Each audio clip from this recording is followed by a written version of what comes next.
मेरे तरफ से सभी लोगों को गुड इवनिंग।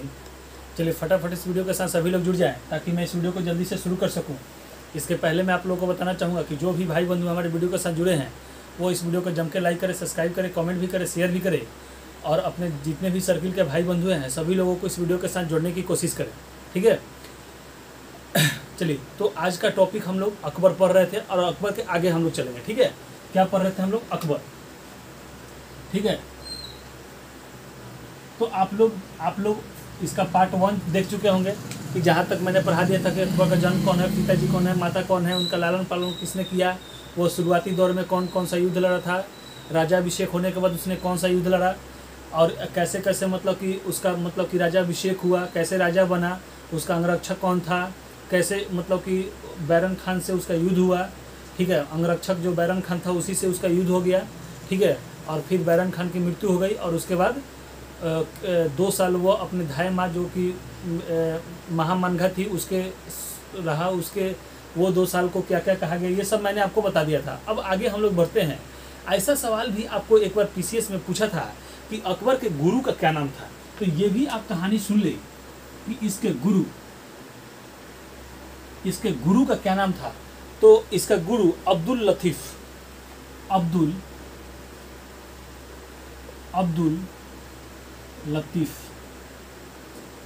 ठीक है। अकबर के गुरु का नाम अब्दुल लतीफ़ था, ठीक है। देखिए तो इस समय के ये मतलब कि ये जो मतलब कि इनके गुरु थे अकबर के, वो बहुत ही जानकार व्यक्ति थे, ठीक है। तो अकबर को वहाँ पढ़ने के लिए भेजा गया लेकिन अकबर पढ़ नहीं पाया, ठीक है। अकबर पढ़ा लिखा राजा नहीं था, एक चीज़ जान लीजिए, ठीक है। तो अब क्या हो कि पढ़ नहीं पाया। अब ये बेचारे डर के मारे भी कि हाँ राजा है, कहीं मारेंगे तो वो मुझे मतलब कि मरवा ना दे, चाहे जो भी, इसके डर से ये ज़्यादा उस पर प्रेशर भी नहीं बनाते थे। इसके बाद क्या हुआ कि चलिए देखिए, तो अकबर कितना 60 से लेकर 62 साल अपने धाय माँ के मतलब कि महामानघा के प्रकोप में रहा। लेकिन 1562 के बाद ये हरम दल से क्या हुआ, मुक्त हो गई।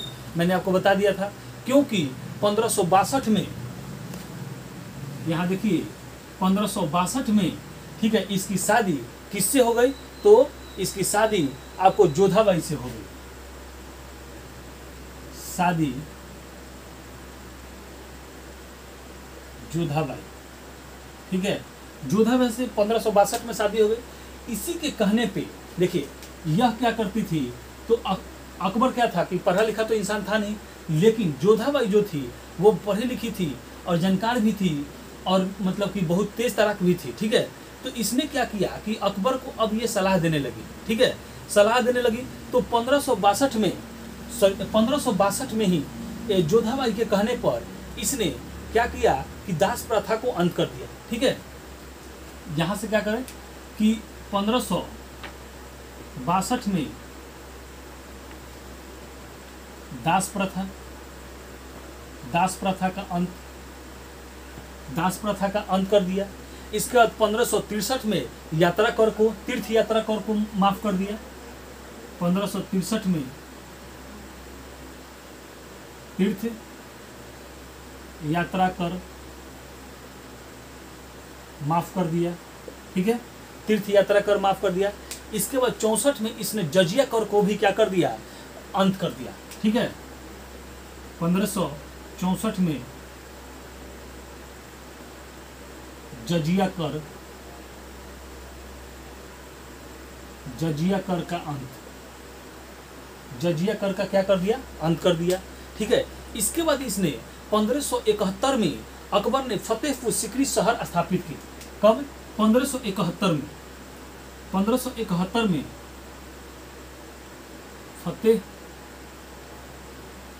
फतेहपुर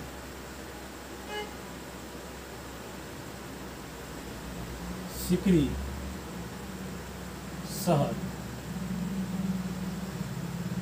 क्या किया, स्थापित किया, ठीक है। ये देखिए कितने डेट बाय डेट सीक्वेंस से मैं आपको बता रहा हूँ, आपके दिमाग में आराम से 1 से 2 बार आप रिवीजन करेंगे तो ये चीज़ आपके समझ में आ जाएगा, ठीक है। तो ये सब जोधाबाई के कहने पे अकबर ने क्या कर दिया, समाप्त कर दिया, ठीक है। तो आराम से समझिए 62 में शादी हुई। 62 में इसने कहा कि दास प्रथा को आप अंत कर दे। दास भी क्या है कि इंसान है, ठीक है। तो उसने दास प्रथा को अंत कर दिया। इसके बाद 1563 में अगले साल तीर्थ यात्रा भी आपको क्या कर दी, समाप्त करवा दी। इसके बाद 1564 में इसने जजिया कर का अंत करवा दिया। 1571 में इसने फतेहपुर सिकरी नामक एक शहर बसाया। तो ये सवाल आपसे पूछा जाता है और ये भी सवाल आपसे पूछा जाता है। दो सवाल आप याद करें कि जजिया कर को मतलब कि समाप्त किसने किया था, तो अकबर ने किया था, और फतेहपुर सिकरी किसने बसवाया था, तो अकबर ने बसवाया था। ठीक है। इसके बाद 1575 में देखिए, अब यहाँ से आइए, 1575 में अकबर ने इबादत खाना की स्थापना की। इबादत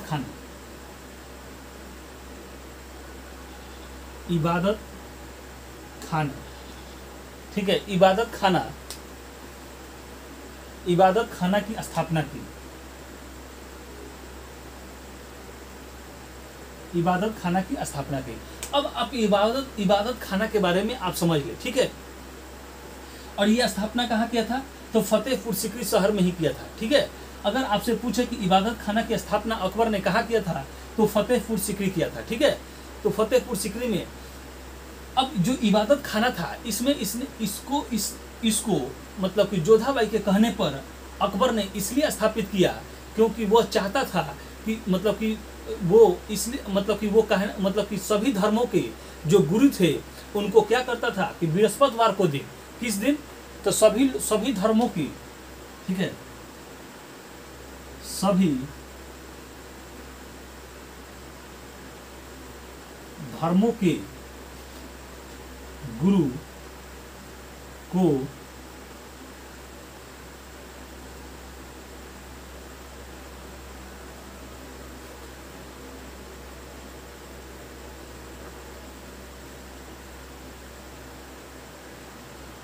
बृहस्पतिवार को इबादत खाना में बुलाता था, ताकि ये जानना चाहता था कि सभी धर्म के बारे में ये जानना चाहता था कि कौन सा धर्म कैसा है और उसमें कौन कौन सी अच्छाइयाँ हैं और क्या क्या बुराइयाँ हैं।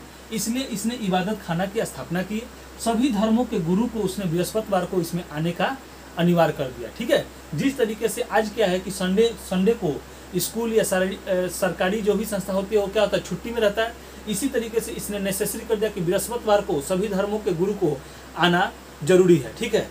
इस नीति को सुलह एक कुल कहा गया। क्या कहा गया? इस नीति को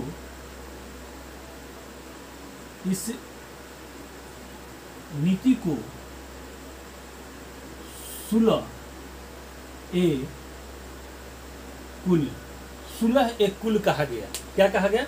सुलह एक कुल कहा गया। तो ये सवाल आपसे पूछा जाता है कि सुलह एक कुल किस नीति को कहा गया, तो इबादत खाना को कहा गया, जिसमें सभी धर्मों को गुरु को वह बृहस्पतिवार को क्या करता था, अकबर बुलाता था। लेकिन यह क्या हुआ कि यह सक्सेसफुल नहीं हुआ, क्योंकि जिस धर्म के गुरु आते थे वह अपना धर्म के बुराई करने मतलब कि करना चालू कर देते थे और दूसरे धर्मों को क्या करते थे, बुराई करना चालू कर देते। इसमें इस एवज में क्या होता था कि इन दोनों में मतलब कि जिसको वो बुराई करेगा तो उससे तो झगड़ा होगा ही, तो मतलब कि बात बनती नहीं थी और ये क्या होता था कि हल्ला बहुत ज़्यादा होता था। ठीक है।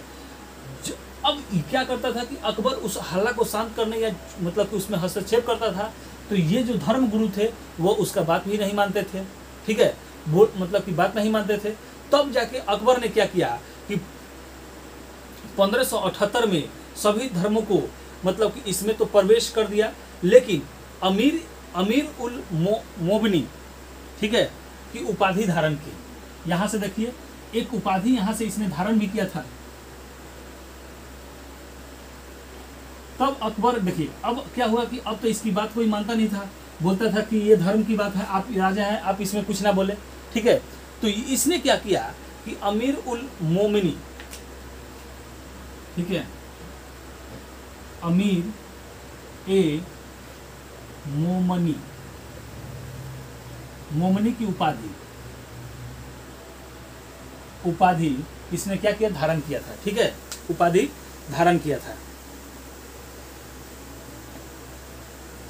जो कि यह अमीर ए मोहम्मनी जो उपाधि है यह केवल काफिला धारण करते थे, काफिला के लोग। ठीक है। केवल काफिला के लोग ही यह उपाधि धारण कर सकते थे। ठीक है। इसके बाद 1579 में, ठीक है, 1579 में अकबर ने, यहाँ से लिख लेंगे 1579 में अब ये अकबर देखा कि जब हम राजा हैं और हमारी बातों को यहाँ पे नहीं रखा जाता है या मुझे भी इसका वैल्यू नहीं दे रहा है, तब इसने 1579 में एक मजहर की स्थापना की। मजहर की स्थापना की, ठीक है। किसकी स्थापना की? मजहर की घोषणा की या स्थापना की। अब ये मजहर में क्या था कि इसने कहा कि इसके तहत राजा क्या होगा? सर्वश्रेष्ठ होगा। आप जो करना है, जो भी डिबेट करना है आप कीजिए, लेकिन अगर कोई पेच अगर फंसता है या कोई नीति एक दूसरे पे मतलब कि नहीं हो पा रहा है, तो अब उस चीज़ पे, उस नियम कानून पे नियम बनाने का अधिकार मजहर के अंतर्गत एक राजा का होगा, ठीक है। किसका होगा? एक राजा का होगा, ठीक है।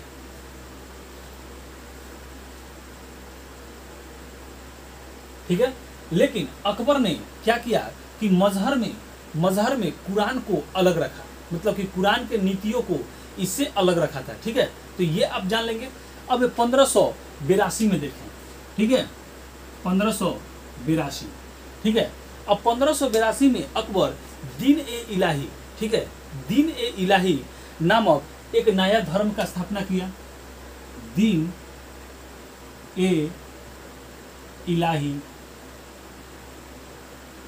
नामक नया धर्म, ठीक है, नया धर्म की स्थापना किया। दीन-ए-इलाही नामक नया धर्म का क्या किया?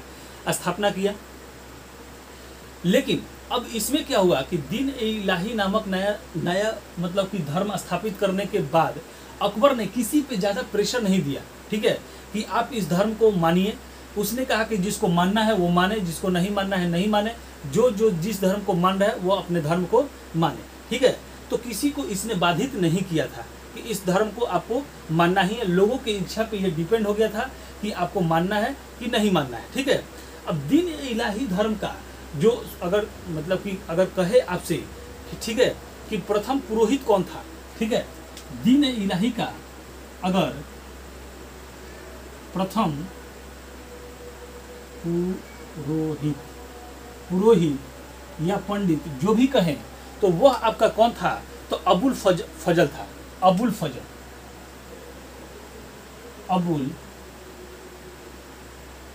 फजल था, ठीक है। कौन था? अबुल फजल। ये सब सवाल आता है भाई, आराम से देखिए। दीन-ए-इलाही के प्रथम पुरोहित कौन था? तो अबुल फजल था। दीन-ए-इलाही क्या है? तो एक नया धर्म था जिसकी स्थापना अकबर ने की थी 1582 में, ठीक है, 1582 में।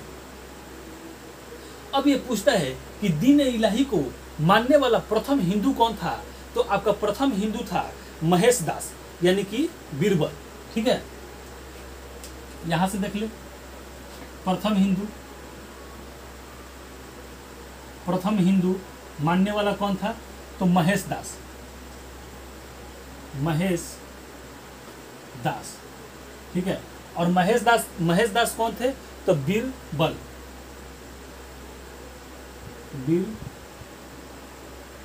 थे, ठीक है। कौन थे? तो आपके बीरबल थे। चलिए, तो 82 में ये कहानी खत्म है। अब 1583 देखते हैं। 1583 में इसने एक नया कैलेंडर जारी किया। 1583 में अकबर ने एक नया कैलेंडर जारी किया, ठीक है, नया कैलेंडर जिसका नाम था इलाही संवत,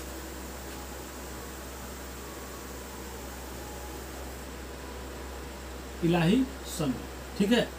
तो अगर आपसे पूछे कि इलाही संवत की स्थापना किसने की, तो अकबर की 1583 में, ठीक है। कोई बात नहीं, आराम से चलिए। अब इसके दरबार में 2 हिंदू विद्वान भी रहते थे। ये सवाल बहुत बार रिपीट किया हुआ है, इसीलिए मैं आपको बता देता हूँ, ठीक है। तो आप स्टार मार के लिख ले, हिंदू विद्वान। इसके दरबार में 2 हिंदू विद्वान रहते थे। पहला का नाम था पुरुषोत्तम,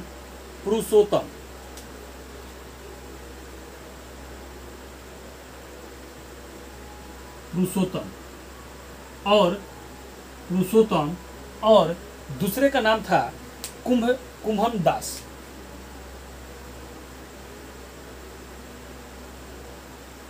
कुंभम दास, ठीक है, कुंभम दास, ठीक है, कुंभनन दास, यहाँ कर ले, कुंभनन दास, ठीक है, कुंभनन दास। दो, अगर आपसे पूछे कि अकबर के दरबार में दो हिंदू विद्वान कौन रहते थे, तो पुरुषोत्तम और कुंभनन दास, ठीक है। चलिए आगे बढ़ते हैं, ठीक है। पारसी धर्म के विद्वान अस्तरु मेहर जी राणा रहते थे। अगर पारसी धर्म का पूछे आपसे, पारसी धर्म का विद्वान अगर आपसे पूछता है, ठीक है, तो कौन थे? पारसी धर्म के विद्वान आपको थे रस्तुर मेहर,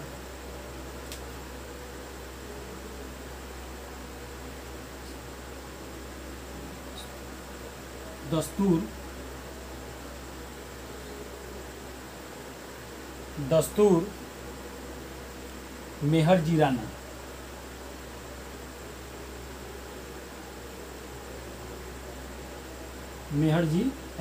ठीक है। अगर पारसी धर्म का पूछता है तो अगर ईसाई धर्म का पूछे, ठीक है, एकाक बीबी, ईसाई धर्म का पूछे एकाक बीबी, ठीक है, कौन थे? एकाक बीबी रहते थे। अकबर के दरबार में जैन, अगर जैन धर्म के बारे में पूछे कि जैन विद्वान कौन रहते थे, ठीक है, तो आपको हरि विजय सूरी रहते थे। जैन के बारे में पूछे, यहाँ से जैन धर्म के बारे में पूछे तो कौन रहते थे? तो हरि विजय सूरी, हरि विजय आपके कौन रहते थे? सूरी, हरि विजय सूरी रहते थे। अकबर इन्हें गुरु की उपाधि दिया था, ठीक है। यहाँ से ये भी चीज बहुत मेंशन कर ले कि अकबर ने इन्हें गुरु की उपाधि दिया था, ठीक है। अकबर ने इन्हें गुरु की उपाधि दिया था, ठीक है। अब आइए, अकबर चौथे सिख धर्म, ये मैंने जब सिख धर्म के बारे में पढ़ाया था तो मैंने आपको बता दिया था, लेकिन फिर से अगर अकबर के बारे में पढ़ा रहे हैं तो आपको उनके बारे में थोड़ा सा डिटेल्स बता देते हैं, ठीक है। चलिए, तो ये सब चीज अकबर के बारे में पॉइंट बाय पॉइंट आप देख चुके होंगे। अब बेचारे अकबर चौथे जो सिख गुरु थे, ठीक है, चौथे सिख गुरु,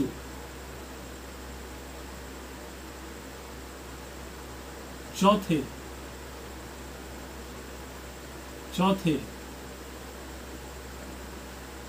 सिख गुरु, ठीक है, जो चौथे सिख गुरु थे कौन थे? रामदास, ठीक है, रामदास, कौन थे? रामदास थे। उनको इसने 500 बीघा जमीन दान में दिया था अमृतसर शहर बसाने के लिए। चौथे सिख गुरु रामदास को 500 बीघा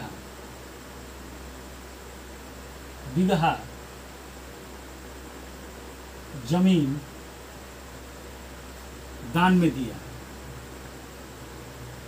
दिया अमृतसर शहर बसाने के लिए। क्या करने के लिए? शहर बसाने के लिए दिया था। तो ये भी सवाल आपसे पूछा जाता है कि अकबर ने कि किस सिख धर्म के गुरु को 500 बीघा जमीन दान में दिया था? तो ये गुरु रामदास को दिया था, चौथे गुरु थे, और अमृतसर शहर बसाने के लिए दिया था। तो ये सवाल आपसे पूछा भी जाता है, ठीक है। अकबर के समकालीन अगर सूफी पूछता है तो आपको कौन से सूफी संत हो जाएंगे समकालीन? तो सलीम चिश्ती, ठीक है, कौन से हो जाएंगे? संत सलीम चिश्ती। अगर समकालीन सूफी संत पूछे, समकालीन सूफी संत, ठीक है, तो समकालीन सूफी संत कौन हो जाएंगे? तो आपको हो जाएगा सिख सलीम, पूरा नाम लिख ले, सिख सलीम चिश्ती, ठीक है, चिश्ती, ठीक है, चिश्ती।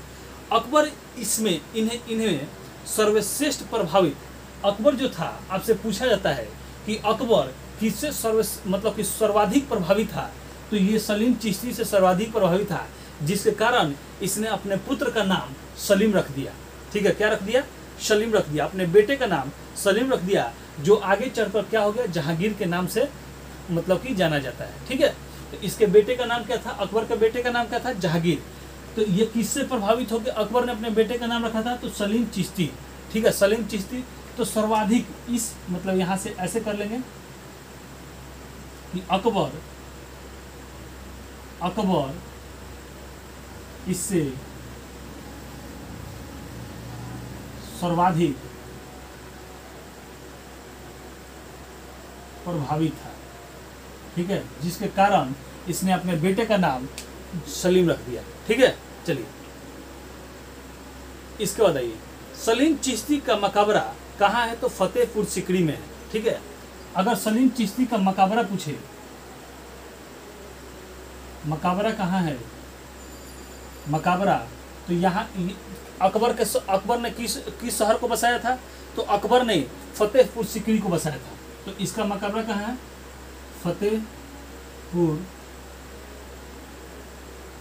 सिकरी। ठीक है, फतेहपुर सिकरी। ठीक है, जो फतेहपुर सिकरी जो शहर है, उसका वास्तुकार का अगर नाम पूछे तो वहाउद्दीन। ठीक है, अगर ये फतेहपुर सिकरी का वास्तुकार अगर आपसे पूछता है तो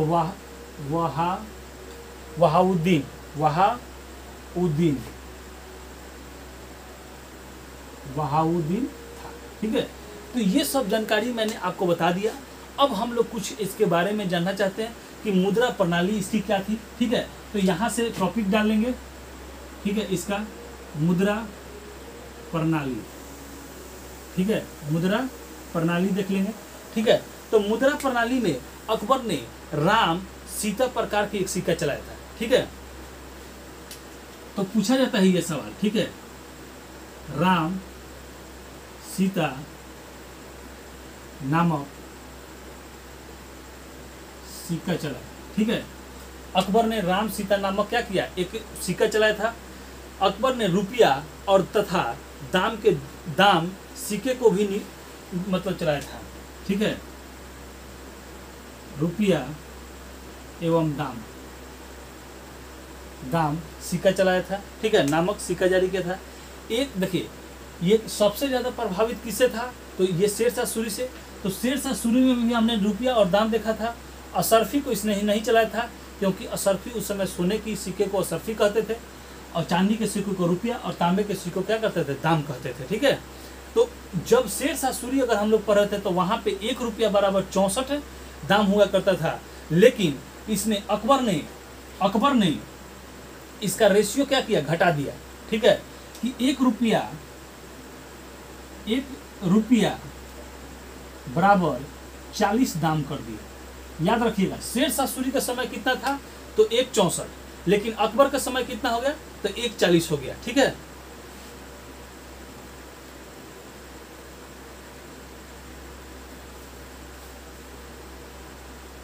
चलिए तो अब देख लेते हैं। अब थोड़ा सा एक चीज और जान ले कि अकबर के समय एक चीज और भी था। अकबर के समय जो वृत्ताकार जो सिक्का रहता था उसको इलाही कहा जाता था। ठीक है, अकबर के समय वृत्ताकार सिक्के को इलाही क्या बोलते थे? इलाही कहा जाता था। और जो चरकुर था, आयताकार था, उसे जलाली कहा जाता था। ठीक है, क्या? आयतकार